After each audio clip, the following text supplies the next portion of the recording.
Oggi in sede di discussione di bilancio ho posto una questione molto importante che riguarda la questione dell'alluvione 2010. Al di là del fatto che allora era commissario unico il presidente della giunta regionale Zaia, che spesso si lamenta nei confronti del governo centrale dicendo che non ha poteri sufficienti, lì aveva pieni poteri. A metà del commissariamento ha ceduto i poteri a un prefetto di Verona e quindi ha ceduto la possibilità di controllare e verificare l'andamento della gestione di quei fondi. La questione che ho posto è questa: sono stati dati 350 milioni alla Regione Veneto. Circa metà, 150 milioni di questi euro, erano destinati a garantire il pagamento dei danni alle imprese e alle famiglie.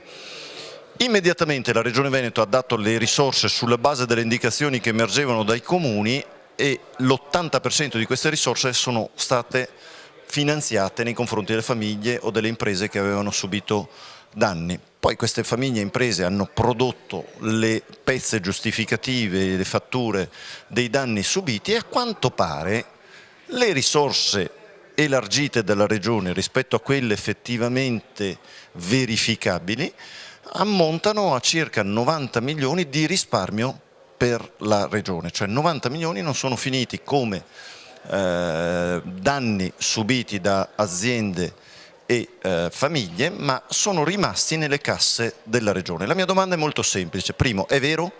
Perché se fosse vero dimostrerebbe che abbiamo stanziato male i soldi, potevamo stanziarne molti di più nelle opere anziché sulla rifondazione dei danni.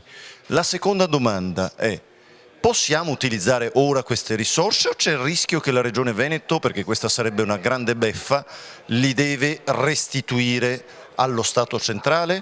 Quindi abbiamo ricevuto dei soldi che non abbiamo utilizzato, li abbiamo utilizzati male, non possiamo riutilizzarli per realizzare opere pubbliche che in qualche modo intervengano sul rischio idraulico. La domanda è molto importante perché riguarda circa un quarto dei fondi che questa Regione ha avuto dallo Stato centrale, quindi a una domanda così precisa pretendiamo una risposta precisa. È evidente a tutti che questo ha attinenza con il bilancio regionale che stiamo approvando e ha attinenza soprattutto con le opere idrauliche di cui necessita questa Regione.